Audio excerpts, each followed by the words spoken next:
받습니다. 다 자리에서 일어나셔서 하나님 말씀을 받습니다.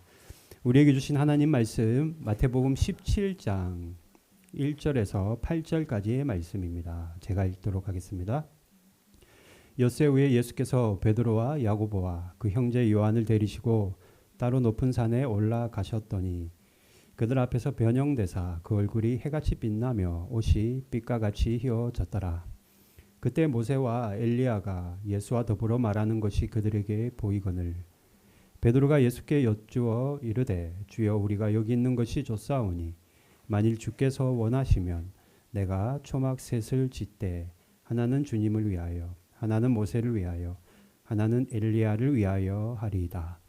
말할 때 호련히 빛난 구름이 그들을 덮으며 구름 속에서 소리가 나서 이르되 이는 내 사랑하는 아들이요 내 기뻐하는 자니 너희는 그의 말을 들으라 하시는지라. 제자들이 듣고 엎드려 심히 두려워하니 예수께서 나와 그들에게 손을 대시며 이르시되 일어나라 두려워하지 말라 하시니 제자들이 눈을 들고 보매 오직 예수 외에는 아무도 보이지 아니하더라. 아멘. 다 자리에 앉겠습니다. 기도하겠습니다. 하나님, 오늘도 예배의 자리 교회에 저희들을 부르시고 발걸음 인도해 주셔서 감사합니다. 한 주간도 세상 가운데 더러워져 있는 우리 영혼의 옷을 이 시간 온전히 주님 앞에 맑게 씻음받는 시간 되기를 원합니다. 찬양과 말씀과 기도 가운데 다시 영이 회복되는 그 놀라운 은혜와 축복을 허락하여 주시옵소서. 예수님의 이름으로 기도드립니다. 아멘. 할렐루야. 잘 지내셨습니까? 마태복음 말씀 계속 나누고 있는데요. 제 친구 중에 이제 그 친구는 무슨 소리죠? 교회 다니는 친구는 아닌데 그 여러분 골프 있잖아요. 그 골프 용품을 그 파는 그런 샵을 하는 친구가 있습니다. 골프 용품 샵을 하는 친구가 있는데요. 그 친구가 저도 이제 전해 들은 이야기입니다. 결혼 전에 뉴질랜드를 다녀왔다라는 거예요.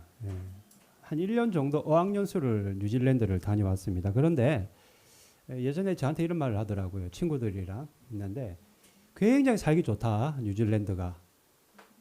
왜 그렇게 살기 좋냐고 하니까 땅은 넓은데 인구가 굉장히 적다라는 거예요. 땅은 넓은데 인구가 적다. 그리고 고기가 너무 싸다. 고기를 좋아하거든. 남자들 다 고기 좋아하잖아요. 고기가 싸기 때문에 뭐 마음껏 먹을 수 있다. 그런데 단점이 있다. 게이가 너무 많다. 게이가 많대요. 뉴질랜드에. 그런데 이 친구가 그때 했던 말이 뉴질랜드에 가려면 한 가지 알아야 되는 것이 있는데 우리 어떤 나라 들어갈 때 입국 신고서 적잖아요. 근데 뉴질랜드는 이렇게 적혀 있대요. 뉴질랜드는 절대로 음란 비디오, 음란 서적과 마약 등을 가지고 들어올 수 없습니다. 이러한 것들은 독버섯이기 때문입니다. 만약 소지하고 계신 또는 분은 신고해야만 하며 맡겨놨다가 세간에 당신들 나라로 돌아갈 때 반드시 찾아가야만 합니다. 라고 적혀 있다라는 거예요. 그리고 그 아래에는요. 당신이 감옥에 가는 것을 감수하면서까지 이런 것을 가지고 들어가야 할 가치가 있다고 생각하십니까? 라고 적혀 있다라는 거예요. 모르겠어요. 저는 안 가봐서 모르겠는데 그 친구 말을 빌어서는 제가 한 주 동안 주일 말씀 준비하면서 이런 생각이 들었어요. 나 강 목사가 내가 지금 내려놓지 못하고 숨기고 있는 것들이 그죠? 내 은밀한 죄가 있을 거 아니에요. 저에게? 여러분도 있을 거예요. 지옥에 가는 것을 감수할 만큼 나한테 그것들이 소중하고 가치가 있는가? 여러분들이 그토록 애착을 가지고 가지기를 원하는 그것들이 지옥에 가는 것을 감수할 만큼 여러분들에게 가치가 있는가? 여러분 나에게 가치 있고 소중한 것이 무엇인지를 늘 기억하며 생각하며 살아갔으면 합니다. 오늘도 예배를 통해 여러분들에게 진짜 가치가 있고 필요하고 소중한 것이 무엇인지를 깨닫는 시간 되기를 바랍니다. 자, 예수님께서 제자들과 산에 올라가셨어요. 등산하셨다라는 거예요. 등산. 예수님께서는요 가끔 왜 우리 산기도라고 여러분 들어봤죠? 한국에는 아직도 산기도가 있습니다. 때로는 예수님께서는 다른 사람들에게 방해 안 받고 깊은 기도를 하기 위해서 산에 올라가셨다라는 거예요. 지금도 그래서 산기도를 가는 겁니다. 그런데 제자들이 산기도를 함께 갔는데 제자들이 그 산에서 도무지 보고도 믿지 못할 광경을 보게 되었다. 2절 말씀 함께 같이 읽어볼까요? 2절입니다. 시작. 그들 앞에서 변형되사 그 얼굴이 해같이 빛나며 옷이 삐까같이 휘어졌더라. 예수님의 얼굴이 해같이 빛났는데 예수님이 입고 있던 그 옷이 너무나도 하얗게 빛이 났다라고 제자들이 말하는 겁니다. 그걸 목격한 거예요. 자, 그런데 좀 더 기가 막힌 거는 뭐냐? 모세와 엘리야와 함께 예수님이 이야기를 하고 있는 겁니다. 모세와 엘리야는요, 구약 시대 사람이에요. 그런데 신약 시대에 살고 있는 제자들이 구약에서 역사적인 모세, 역사적인 엘리야 소문으로만 듣고 부모님들을 보고 전에만 들었던 그 아주 오래전에 살았던 그 사람들과 함께 예수님이 이야기를 하고 있는 겁니다. 이스라엘 사람들에게 모세와 엘리야는 굉장히 존경받는 사람들이거든요. 굉장히 좋아하는 사람들이에요. 그런데 예수님께서 같이 산기도를 갔는데 같이 등산하신 예수님께서 그들과 이야기를 하고 있는 거예요. 놀라죠. 놀랄 노자죠. 첫 번째는 변형되신 예수님 때문에 놀랬고, 두 번째는 구약 시대의 모세와 엘리야가 예수님과 함께 이야기하는 것 때문에 또 놀라는 겁니다. 그럼 제가 질문할게요. 예수님과 모세와 엘리야가 무슨 대화하셨을 것 같아요? 여러분은 예수님과 모세와 엘리야, 여러분 항상 성경 읽을 때 이런 걸 궁금하게 생각을 해야 돼요. 그래야 성경이 풀리는 겁니다. 무슨 말을 했을까요? 밥은 먹었냐? 집은 편안하냐? 그런 말을 했을까요? 안부를 물으셨을까요? 모세가 누구예요? 율법을 대표하는, 율법을 받은 자. 모세하면 율법, 엘리야는요? 예언을 받은 자. 예언하면은 엘리야입니다. 모세는 율법을 받았고 엘리야는 예언을 받았다. 대표 선수들이다. 그런데 예수님께서는 율법을 대표하고 예언을 대표하는 모세와 엘리야와 함께 대화를 하셨는데 요렇게 말씀하셨다라는 거예요. 요렇게. 어떻게 말씀하셨느냐? 너희들의 임무는 여기까지다. 뭐라고 말씀하셨다고요? 너희들의 임무는 여기까지다. 목사님, 설교 거짓말 좀 하지 마세요. 성경에 그런 말 안 적혀 있던데요? 예, 안 적혀 있어요. 그런데 어떻게 예수님이 너희들 임무는 여기까지다 말한 것을 우리가 주장할 수 있는가? 어떻게 알 수 있는가? 8절 말씀을 함께 읽어보겠습니다. 같이 읽을까요? 8절 시작. 제자들이 눈을 들고 보매 오직 예수 외에는, 여러분 누구랑 얘기했어요? 모세와 엘리야와 예수님이 세 사람이 얘기했는데 제자들이 눈을 들어서 보니까 누구밖에 없어요? 예수님밖에 없는 겁니다. 즉 모세와 엘리야는 구름같이 사라져버리고 예수님만 남았다. 이 말인즉슨 이렇게 풀어야 돼요. 모세하면 누구라고 했어요? 율법. 엘리야하면 누구예요? 엘리야하면 예언. 모세와 엘리야가 사라지고 예수만 남았다는 것은 율법과 예언은 사라지고 말씀이신 예수님만 남았다. 그래서 제가 여러분들에게 너희들 임무는 여기까지야 라고 예수님이 말하지 않았을까라고 말하는 겁니다. 너무 허황된 말은 아니죠. 율법은 사라지고 예언도 사라지고 예수님만 남았다라는 겁니다. 예수님께서 율법을 그리고 예언을 완성하셨기 때문입니다. 그 말씀이 마태복음 5장에 있습니다. 함께 읽어볼까요? 시작. 내가 율법이나 선지자를 폐하러 온 줄로 생각하지 마라. 폐하러 온 것이 아니요 완전하게 하려 함이라. 그것들을 쓰레기통에 넣기 위해서 오신 것이 아니라 완전하게, 그러니까 그것들을 완성해서 예수님으로만 이제는 살아가게끔 하시기 위해 오셨다라는 겁니다. 구약시대 율법 안 지키면 구원 못 받았어요. 예언의 말씀 안 들으면 하나님 앞에 나갈 수가 없었습니다. 그런데 이제는 율법도 사라지고 예언도 사라지고 뭐만 남았어요? 오직 예수님의 말씀만 남았다. 이제는 예수님의 말씀이 아니면은 구원받을 수 없다라는 것을 성경은 이미 그 그릇에 담고 있는 거예요. 그러니까 우리가 글자 그대로 보면 이게 무슨 말인지 몰라. 근데 그 이면에는 이런 뜻이 있다라는 거예요. 이 광경을 보게 된 제자들이 마치 천국에 있는 것과 같은 황홀경을 느꼈다라고 말합니다.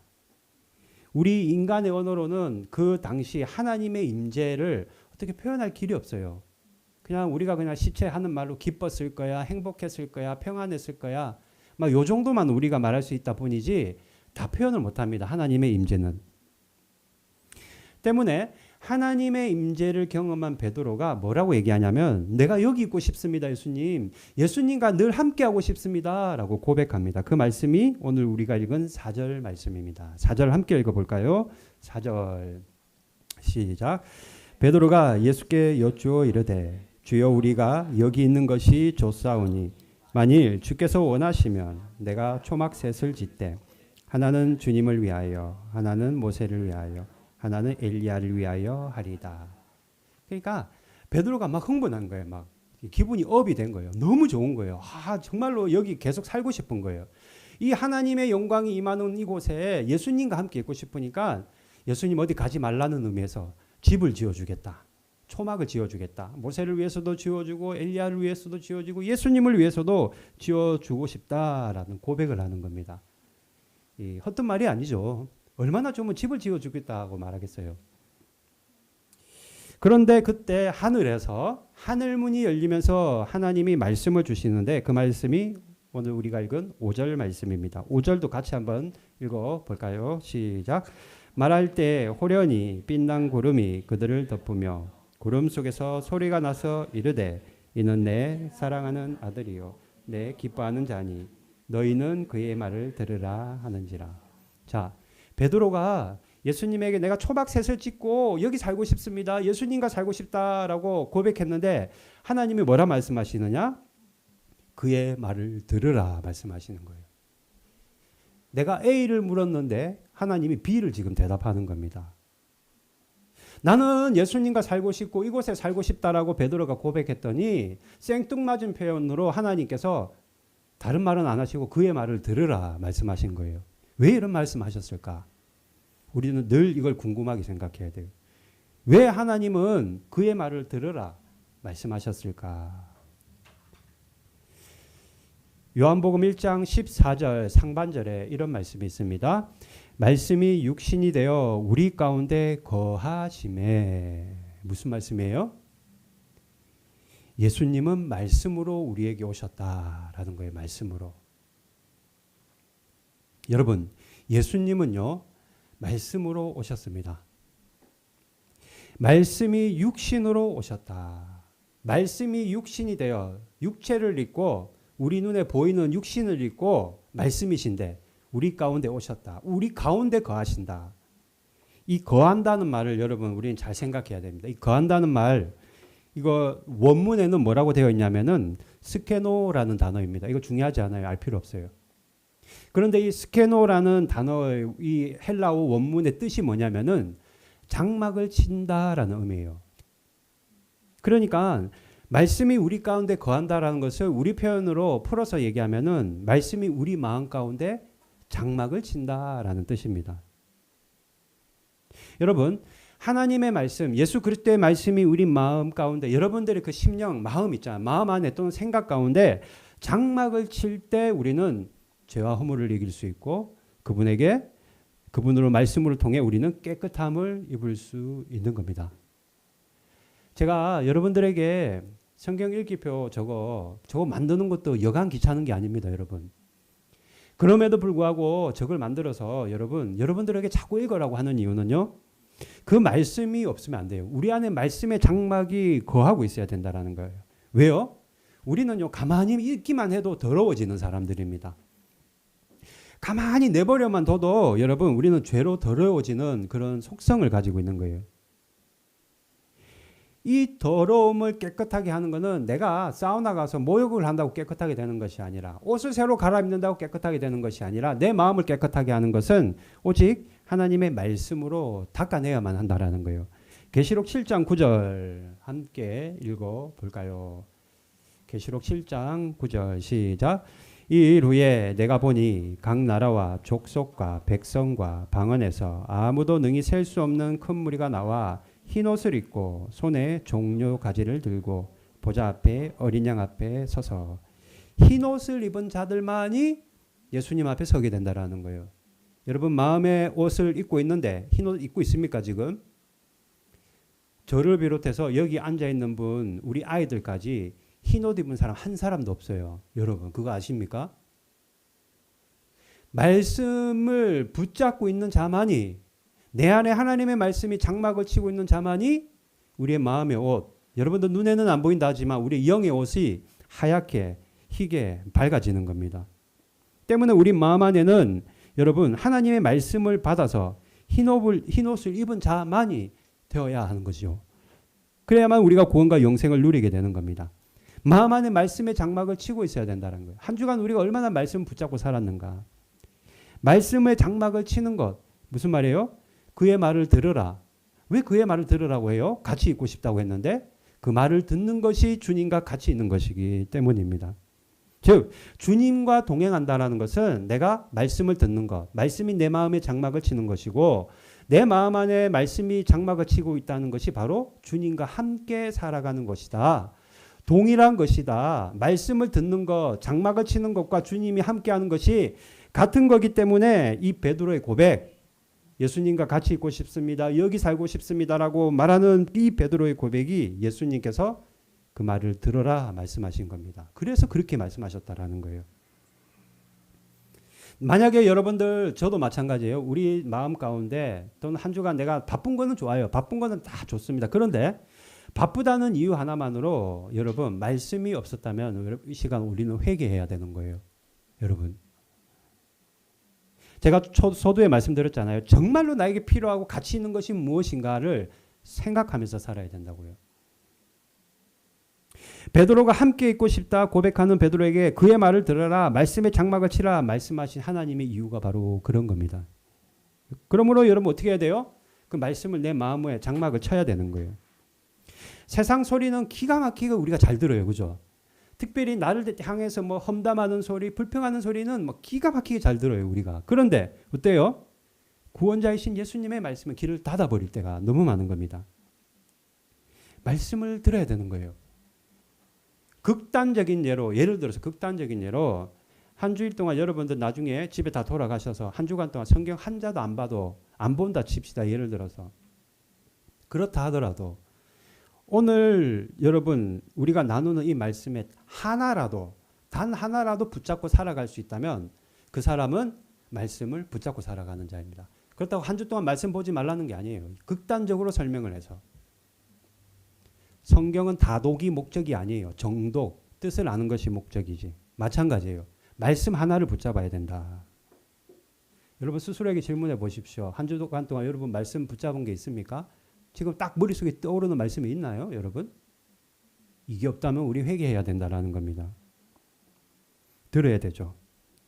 그런데 이 말씀을 듣는다라는 이 말이 순종한다는 의미가 있어요. 이게 아크에테라는 말이에요. 아크에테. 제가 이런 필요도 없는 헬라어를 설명드리는 이유는 이게 제 말이 아니라는 것을 여러분들에게 설명하기 위함입니다. 이 말씀을 듣다 할 때 듣는 것, 귀로 듣는 것, 이 말 자체가 원문에는 아크에테입니다. 그런데 이 아크에테가 듣는다는 표현 말고 순종한다는 의미가 있다는 거예요. 여러분, 좋은 설교를 많이 듣고 뭐 기라성 같은 목사님들 밑에서 신앙생활 한다고 신앙이 성장하는 것이 절대 아닙니다. 여러분, 착각하면 안 돼요. 뭐 좋은 교회, 큰 교회, 뭐 좋은 목회자, 미국에 유학 갔다 와서 박사학위를 받은 목회자 밑에서 신앙생활 한다고 내 믿음이 성장하는 것이 아니라는 거예요. 하나님의 말씀을 듣고, 귀로 듣고 하나님의 말씀대로 순종할 때 사람이 변화되는 겁니다, 여러분. 말씀을 듣기만 하고 왜 그런 거 있잖아요. 듣기는 들어. 듣기는 듣는데 행함이 없는 믿음은 여러분 그건 온전한 믿음이 아닙니다. 제가 행위 구원을 말하는 게 아니에요. 여러분 진짜 참 믿음을 가진 사람은요 듣고 그 말씀을 막 쫓아가요. 막 하려고 하고 막 몸부림치고 그래 맞아 이게 하나님의 말씀이니까 내가 한번 실천해 봐야지 하면서 뭐 불같은 의지가 막 올라오는 거예요. 그게 참 믿음을 가진 사람입니다. 그냥 들었는데 있으면 이게 아니라는 거예요. 여러분 대부분의 여러분 저도 그랬어요. 한국에 있을 때도 목사님 또 저 얘기 연약한 믿음이었다라는 거예요. 참된 믿음, 여러분들이 진짜 믿음, 구원받는 믿음을 가진 성도라면 그 말씀대로 막 애쓰고 막 분투하고 내가 이러면 안 되지, 다시 일어나야지 하면서 막 순종하려고 하는 그런 불같은 의지로 살아가게 되어 있다라는 거예요. 믿음은요, 내 삶을 통해 내가 행함을 통해 그 믿음이 진짜라는 것을 증명해야 되는 거예요. 누구 앞에서요? 하나님 앞에서요. 사람들이 뭐라고 할지언정 여러분 사람들이 나를 욕하고 사람들이 나를 뭐라고 얘기할 망정 내 믿음이 진짜인 걸 누구 앞에서 증명해야 되는가? 순종함으로 말미암아 하나님 앞에 증명해야 된다라는 겁니다. 말은 크리스찬이야. 주일마다 교회는 가. 근데 살아가는 건 엉망진창이야.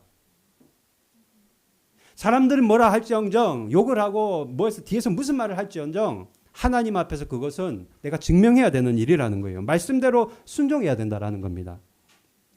특별히 어떨 때? 세상 유혹이 있을 때. 내 마음이 막 어지러울 때, 미혹받을 때, 또는 신앙의 슬럼프에 빠졌을 때, 매일 신앙이 여러분 정점을 향해 가면 얼마나 좋겠습니까만은 때로는 막 곤두박질 칠 때가 있거든요. 저도 그래요. 그럼 막 몸부림을 치죠. 그럴 때 더 어떻게 해야 돼요? 말씀 앞에 나가서 순종해야 되는 겁니다. 내 행함으로 하나님 내 믿음은 가짜가 아니에요. 내 믿음은 진짜입니다. 나 구원 안 하면 안 돼요. 하나님 앞에 따지듯이 그걸 증명해내야 된다는 거예요. 이게 분투하는 거예요. 이게 싸움입니다. 영적인 싸움. 영국의 신학자 중에 라일이라는 신학생들은 잘 아는 사람인데요. 라일이라는 사람이 굉장히 유명한 말을 했어요. 제가 이걸 가끔 기억을 하는데 하나님이 원하지 않는 일은 하지 마세요. 굉장히 단순하죠. 하나님이 원하지 않는 일은 하지 마세요. 하나님이 듣기 싫어하는 말은 말하지 마세요. 한 가지 더 있어요. 하나님이 원치 않는 곳은 가지도 마세요. 무슨 말이에요? 하나님의 말씀에 순종해야 된다라는 거예요. 하나님이 기뻐하지 않는 것은 적극적으로 no, 나는 이거 선택하지 않겠어 거부하고 하나님이 기뻐하시는 것은 적극적으로 내가 받아들이는 것. 즉 말씀에 순종해야 된다라는 거예요. 하나님이 원치 않는 것은 말도 안 해. 가지도 않아. 만나지도 않아. 원하지 않는 일을 하지도 않는다라는 겁니다. 이게 순종이라는 거예요. 오늘 하나님께서 베드로에게 말씀을 들어라. 주님과 같이 있고 싶다는데 생뚱맞게 말씀을 들어라 말씀하십니다. 이 듣는다라는 아크에테 이거는 순종한다는 의미가 있다라는 거예요. 순종. 그러니까 하나님의 말씀과 같이 주님과 같이 있고 싶어 한다는 것은 결국에 뭐예요? 말씀을 듣고 순종한다라는 거. 그게 주님과 함께 한다라는 겁니다. 말씀 순종하지 않으면 천국 못 가요, 여러분. 구원 못 받습니다. 이게 굉장히 심각한 얘기예요. 교회 다닌다고 다 구원받으면은 여러분 그런 거짓말을 속으면 안 되는 거죠. 누가 그러대요. 제가 얼마 전에 보니까 그냥 그 참 동의해요. 가짜 목사 구별법. 여러분 그런 거 함부로 보지 마세요. 가짜 목사 구별법. 그게 다 그 사람 주장이지 다 맞다고는 생각 안 하는데 그 사람 딱 두 가지 얘기해야 돼요. 한 번 구원은 영원한 구원이라 말하는 목사. 그리고 통장에 재산이 많은 목사는 가짜다. 어느 정도 저 동의합니다. 내가 구원받았으니까 내가 교회 다니니까 나는 무조건 천국이야. No, 그렇지 않습니다. 내 삶이 변화되지 않고 거듭남이 없는데 열매가 없는데 순종하지 않는데 어떻게 내가 구원을 받아요. 행함이 없는 여러분 성도는 절대로 여러분 내가 오늘 밤 주님이 부르신다 하더라도 천국 들어가지 못할 수도 있다라는 거예요. 이게 굉장히 심각한 겁니다. 마태복음 7장 21절 같이 한번 읽어볼까요? 마태복음 7장 21절 시작. 나더러 주여 주여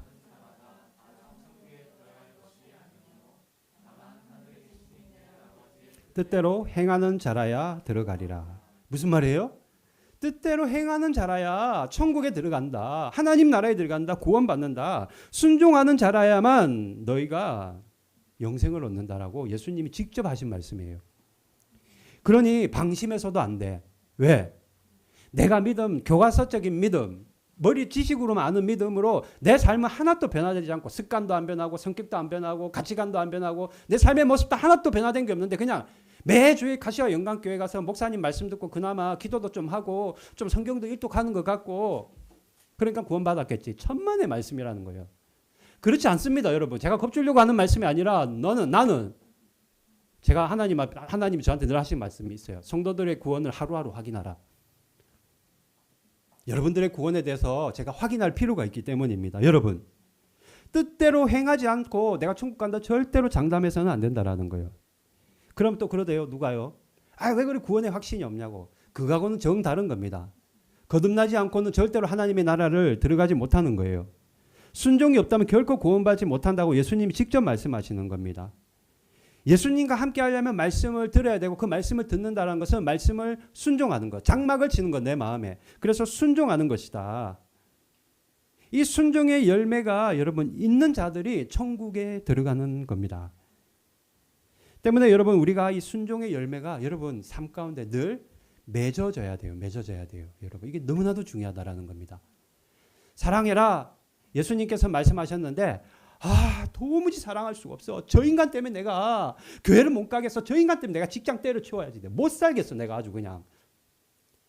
어떻게 저런 사람들이 내 옆에 있는지 모르겠네. 그런 경험 하잖아요. 그럼에도 불구하고 순종하는 사람은 비록 마음에서는 그냥 아주 불같은 분노가 올라오고 쓴뿌리가 올라오지만 그럼에도 불구하고 사랑하기 위해 애쓰고 몸부림치고 나를 쳐서 복종시키는 것. 잘 안 된다 하더라도. 그런 분투하는 모습으로 살아갈 때 점점 그 사람은 성화되는 거룩의 삶을 살아가게 되는 겁니다. 때문에 여러분 말씀에 순종해야 되는 거예요. 말씀에. 악한 것은 어떤 것이라도 쳐다보지 말라 하면은 눈에 암만 보기 좋아도 일단 안 봐야 되는 거예요. 10번 중에 한 번이라도 9번은 쳐다보더라도 한 번이라도 그것을 거부하고 적극적으로 거부하고 하나님 말씀에 순종할 수 있어야 된다라는 겁니다. 때문에 여러분 하나님의 말씀에 우리가 순종할 때 천국에 들어가게 되는데 구원받게 되는데 여러분 순종은요 그냥 되어지는 게 아니에요. 그래서 우리가 한 가지를 꼭 기억해야만 합니다. 여러분 성경에서 제가 이제까지 본 하나님의 말씀 중에 제일 황당무계한 말씀이 아브라함에게 아들을 바쳐라 했던 그 말씀이에요. 이거 말이 되는 얘기입니까 여러분? 여러분에게 자식이 독생자 아들이 한 사람이 있는데 하나님이 이 아들을 제물로 바치래. 예를 들어 여기 시온의 엄마가 있으니까 시온이 보고 시온이를 하나밖에 없는 저 귀한 아들을 하나님이 바쳐라고 했어요. 이게 말이 되는 얘기예요 이게? 일반적인 사람으로는요 도무지 이거는 순종할 수 없는 말이고 하나님에 대해서 의심을 품을 수밖에 없는 명령이었습니다. 그런데 그럼에도 불구하고 아브라함은요 하나님의 말씀에 순종합니다. 그런데 여러분 우리는 아브라함이 하나님이 아들 이삭을 바치라고 하니까 바치려고 했다. 그런데 하나님 그것을 또 피하게 해주셨다. 요 정도만 알고 있잖아요. 근데 여러분 그렇지 않습니다. 창세기 22장에 아들을 바쳐라라는 하나님의 명령과 함께 그걸 바치려고 하는 아브라함의 순종이 있었어요. 그런데 그 22장 전에 보면 16장부터 21장까지 하나님이 아브라함을 계속해서 순종의 훈련을 시켜 나갑니다. 즉 창세기 16장부터 21장까지 계속해서 무려 40년 동안 아브라함을 순종의 훈련을 시키고 나서 마지막 22장에 가서 하나님께서 아브라함에게 아들을 바쳐라 말씀하신 것이고 아브라함은 아들을 바칠 수 있었다라는 거예요. 즉 순종의 사람을 대표하는 이 아브라함 역시 무려 40년간 하나님이 순종의 훈련을 시켰다. 무슨 말이냐? 순종은 반드시 훈련되어져야만 한다라는 거예요. 뭐가 되어야 된다고요? 훈련되어야 한다. 가만히 있는다고 훈련되어지는 것이 아닙니다. 부단히 애쓰며 분투하며 노력해야 된다는 거죠. 여러분 옛날 조성모 노래 중에 내 안에 또 다른 내가 있어 이런 노래 있잖아요. 내 안에 뭐가 있어 이렇게 하잖아요. 우리 안에는요 순종하고자 하는 나와 그 순종하지 않으려는 내가 있어요. 둘이서 갈등하는 거예요. 내 안에 또 다른 나와 내가 늘 갈등하는 겁니다. 오늘 교회 갈까? 아니 오늘 그냥 제낄까? 아니 오늘 좀 성경을 좀 읽어볼까? 그냥 TV나 볼까? 늘 갈등하는 거예요. 순종의 사람은요, 하나님이 기뻐하시는 것을 선택하는 겁니다. 이것이 훈련되어져야 된다라는 거예요. 제가 부끄러운 고백 하나 할게요. 제가 예전에요, 한국에 있을 때 무심코 제가 비염이 있어요, 여러분. 겨울에 코를 이렇게 풀고 나면 이걸 던지는 그런 습관이 있었던 거예요. 저도 몰랐어요, 그거를. 쓰레기를 버릴 때가 있었는데 어느 날부터 하나님이 저에게 말씀을 주시는데 주어라 말씀하시는 거예요. 주어라. 더도 말도 안 해요. 주어라. 지나갔어요, 그냥. 근데 또 말씀하세요. 다시 주어라. 여러분, 두말하지 않고 100m든 200m든 300m든 내가 이미 지나갔다 하더라도 다시 돌아가서 쓰레기를 주웠습니다. 왜요? 그것이 나에게는 작은 훈련이 되는 것이고 순종의 시작이었기 때문입니다. 지금은요, 제가 비염 때문에 코를 매일 하루에도 코를 몇십 번도 넘게 풀지만 절대 어디 함부로 가다 이거 버리지 않아요. 설령 제가 무심코 버린다 하더라도 바로 하나님이 말씀하세요. 야, 그거 주워라. 그러면은 두말 안 하고 가서 줍습니다. 제가 왜 이 말을 드리냐면 여러분, 순종이라는 거는요, 아주 작은 것 있잖아요. 아주 작은 것부터 시작하는 겁니다. 여러분, 그거 아세요? 어떤 분이 그러더라고요. 하나님은 이제 우리에게 음성을 들려주지 않으셔. 여러분, 이거 궁금하죠? 하나님이 이제는 우리에게 말을 안 한대요. 우리에게 음성을 안 들려준대요. 여러분, 하나님이 우리에게 음성을 안 들려주실까요? 여러분, 어떻게 생각하세요? 어떤 교단은, 장로교의 어떤 보수적인 교단은 성경 외에는 하나님의 음성을 우리는 들을 수 없다 말하는 교단도 있어요. 물론 그 말도 일리가 있어요. 그러면 제가 들은 말, 주어라는 말 도대체 누가 한 건가요? 그거는 도대체가. 악한 영이 저에게 너 쓰레기 주어라 말한 건가요? 누가 도대체 나한테 얘기를 한 거죠? 여러분, 하나님이 우리에게 쓰레기를 주어라라는 말을, 여러분 이걸 잘 들어야 돼요. 쓰레기를 주어라라고 말하는 이것은 음성으로 들렸다는 것보다 제가 말하는 거는 내 내면에 감동이 있었다라는 거예요. 이것을 우리는 내면의 확신이라고도 말하기도 합니다. 즉, 하나님께서는 우리에게 마음의 감동을 통해 당신의 음성을 들려주시는데, 분명히 100% 여러분들 한 주간 살아오면서 하나님은 여러분에게 수도 없이 많이 말씀하시고 음성을 들려주시고 감동을 주셨을 거예요. 아마도 매일매일 시시각각 여러분들에게 계속해서 마음의 감동, 즉 음성을 들려주셨을 겁니다. 그런데 어때요? 우리는 그 말씀을 그냥 지나쳐 버리는 거예요. 하나님의 음성인 줄 우리가 믿지 못하고 내 머릿속에 나 자아의 생각인 줄로 알고 지나가 버리는 겁니다. 그러니 순종할 일도 없는 거예요. 중요한 것은 여러분들 마음 안에 드는 주님이 주시는 감동, 그 감동을 무시하거나 그냥 지나쳐서는 안 된다라는 거예요. 작은 일에 순종하기 위해, 훈련받기 위해서는 주님의 음성에 귀를 기울일 수 있어야만 하기 때문입니다. 그러면 이러겠죠. 어떤 분들은 이게 주님의 음성인지 내 생각인지 구분할 수 있나요? 구분할 수 있죠. 구분할 수 있죠. 진실되고 선하고 아름다운 것이 주님의 음성입니다. 세상 사람들은 그걸 뭐라고 얘기해요? 진선미라고 얘기하는 거예요. 하나님의 말씀은요, 늘 진실되고 늘 선하고 늘 아름다워요. 그런 마음, 감동이 내 안에 있다면, 진선미의 감동이 나에게 있다면 그건 하나님의 100%의 말씀인 겁니다. 음성인 거예요. 야, 오늘 빠찡코 가서 한번 땡겨라. 주님 음성 아니잖아요. 그런데 길을 가다가 노숙자들 있는데 빵 한 개 사줘야 되겠다. 감동이 든다면 그건 100% 하나님의 감동이고 음성이라는 거예요. 왜요? 그 마음은 진실되고 그 마음은 선하고 그 마음은 아름답기 때문입니다. 그러니 여러분들 마음 가운데 그런 진실되고 선하고 아름다운 마음의 감동을 주실 때 어떻게 해야 돼요? 우리는 즉각적으로 아주 작은 거라도 떡 하나, 물 한 컵을 대접하는 한이 있더라도 우리는 순종할 수 있어야만 하는 겁니다. 사랑하는 성도 여러분, 여러분들 인생 가운데 말씀은, 지식은 꽉 머릿속에 차 있는데 삶이 안 변하고 행함도 없고 순종도 없다. 절대 주님 앞에 여러분 나갈 수 없다는 걸 기억해야 돼요. 다시 읽어볼까요? 마태복음 7장 21절 읽고 마치겠습니다. 마태복음 7장 21절. 나더러 주여 주여 하는 자마다 다 천국에 들어갈 것이 아니요 다만 하늘에 계신 내 아버지의 뜻대로 행하는 자라야 들어가리라. 여러분 나중에 천국 갔을 때 어머 왜 이 사람이 없어? 뭐 강목사가 없네 천국에. 이런 불상사가 없기를 여러분 주님의 이름으로 축복하고 천국을 유업으로 받는 여러분이 되시기를 바랍니다. 오늘 베드로가 주님과 함께 있고 싶다 말씀하신 하나님이 그의 말을 들어라 말씀하셨습니다. 그 말을 듣는다는 게 뭐예요? 듣는다라는 것은 말씀에 순종하는 것이다. 오늘도 작은 일부터 순종하는 훈련이 되어지기를 주님의 이름으로 축복합니다. 찬양할까요? 약할 때 강함 대신에.